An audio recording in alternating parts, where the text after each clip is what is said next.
Something a lot of fans of Encanto have thought about is the idea of Mirabel turning evil. And it makes sense given Mirabel's place as the social outcast, the family member everyone looks down on in a family that everybody looks up to. It's not far-fetched to think that the way Mirabel is treated would be enough to make her snap. When thinking about how to do a what-if for Encanto, I didn't want to do the same straightforward what if Mirabel turned against the family as the villain thing, because that's been covered by other fans. With this video, I'm going to have a scenario in which Mirabel kills her abuela, but still wants to save the miracle and still loves most of her family. So it's going to be a little bit more complicated than Mirabel just being evil. We all know how most of the movie goes. There's this magic family. Most of the members who are born into the family have a gift, which is a magical power. But Mirabel doesn't have a gift, even though she was supposed to have one.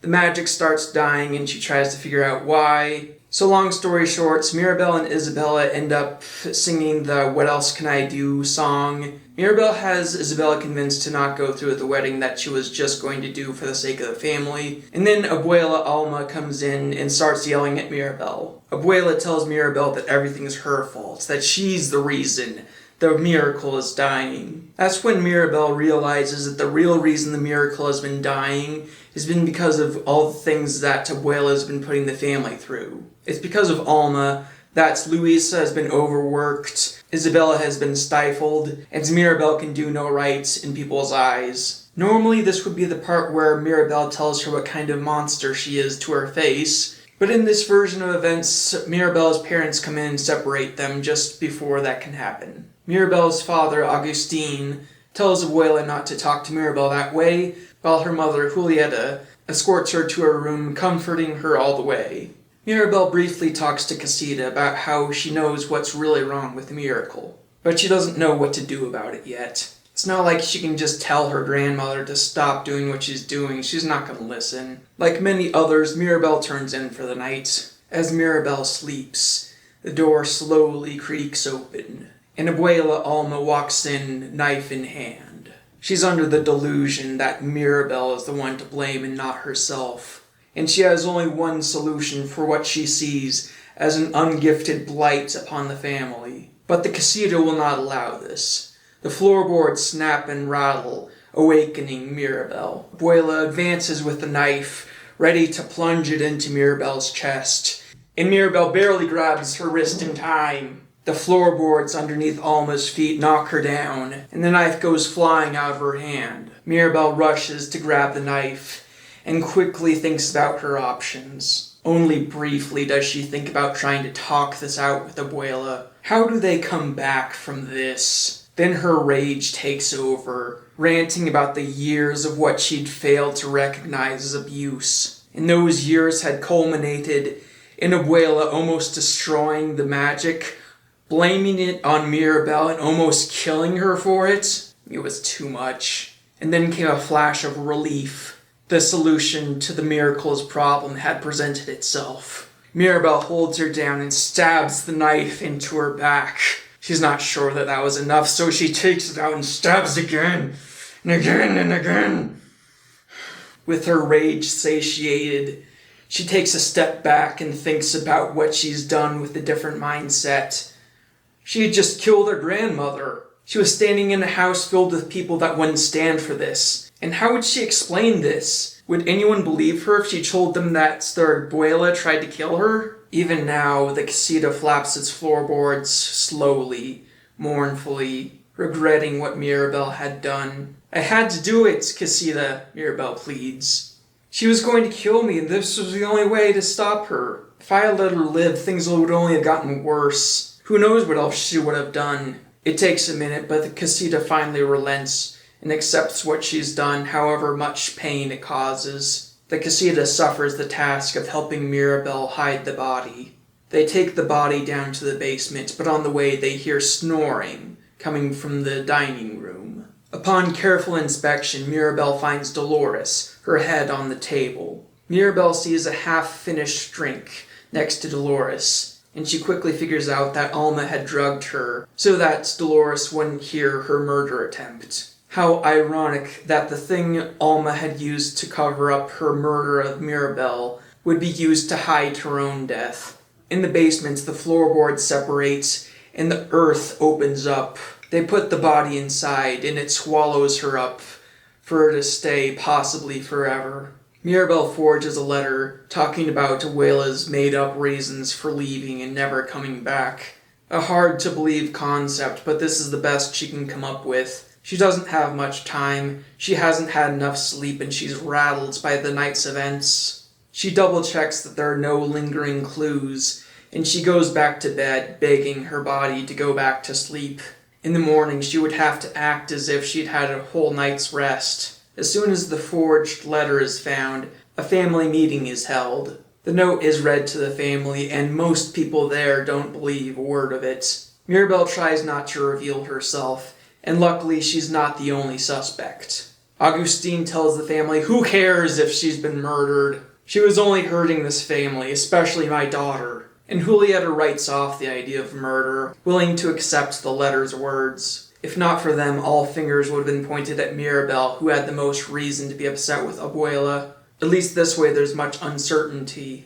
Members of the family count 3 suspects, and Dolores confesses that there might be a 4th. In light of these events, she decides to tell them about Bruno hiding in the walls. The question of why she didn't tell them sooner can wait, they suppose. Better to find Bruno. Dolores and Luisa start searching for entrances to Bruno's hiding places, while Mirabel pretends to not know where that entrance is. As if all that wasn't enough problems for Mirabel, she's approached by Isabella, who somberly tells her that she's going to go through with the wedding, even after talking to Mirabel about how she never wanted that wedding. Isabella explains that if their Abuela really is dead, then the wedding is something of her last request from Isabella. Mirabel wants to tear her hair out at this. She tries to talk Isabella out of it, enraged that her attempted murderer is getting such devotion and causing such destruction from beyond the grave. It's maddening to think about how Alma would not get such devotion if Isabella knew what she'd done.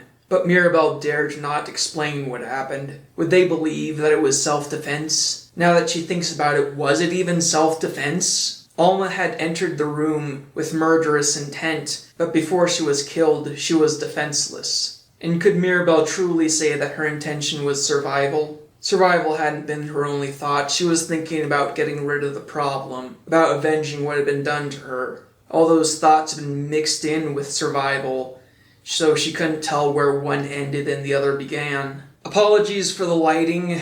I wasn't feeling too good earlier, so I stopped to take some ibuprofen and shower, feeling much better now. The next thing they know, Bruno is thrown into the middle of their house. They rush over to find Luisa looming over him threateningly. Luisa, stop! Mirabel pleads. Come on, it makes too much sense, Luisa protests. This creep has been hiding in the walls for years. He has plenty of reasons to hate Abuela. Why shouldn't I point fingers at him when she dies? Of course, Mirabel knows that Bruno had nothing to do with it. She remembers how Bruno went into seclusion to protect her, and she feels obligated to return the favor. I did it. All heads turned to Mirabel. She came to my room with a knife, and I defended myself.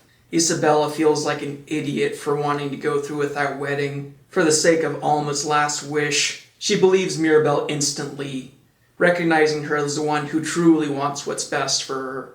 But Luisa is unconvinced. She thinks about how Mirabel was telling her to take it easy sometimes, and she wanted to. But if Mirabel was the one to kill their Abuela, maybe she couldn't believe the sweet message. You killed Abuela? Luisa says, advancing towards Mirabel. She told us that you were hurting us, and then you killed her. Isabella steps in between Mirabel and Luisa. Get back, she commands Luisa. Luisa throws her to the side and advances on Mirabel once again. Luisa throws her to the side and advances on Mirabel once again. But then vines tangle around her arm and pull her away.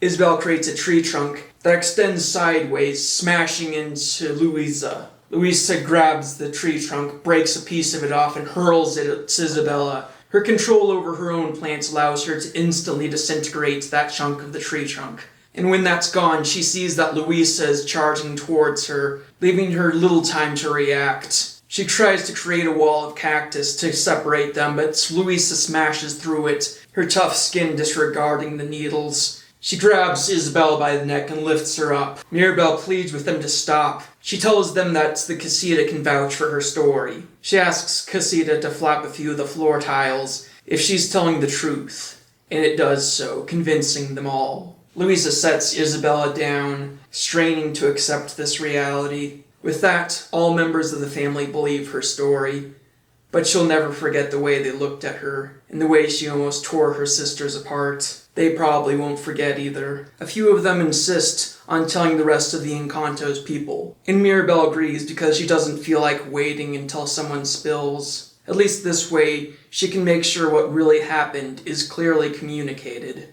Most of the people in the Encanto believe the combined testimony of the Madrigal family, but there will always be a few people who can't imagine the Alma they knew attempting murder. As far as Mirabel is concerned, the dirty looks and undertone of fear in people around her are a small price. She had brought her uncle home, delivered her family from the grip of a monster, and saved the miracle. So that was What If Mirabel Killed Abuela. If you liked this What If, I also have What If Ariel Rejected Ursula's Deal, What If the Beast Could Never Be Human Again, What If Zod Got to Earth Before Superman, and What If Living in the Tower Drove Rapunzel Crazy. So remember to like, comment, subscribe, ring the bell, and not try to kill your granddaughter.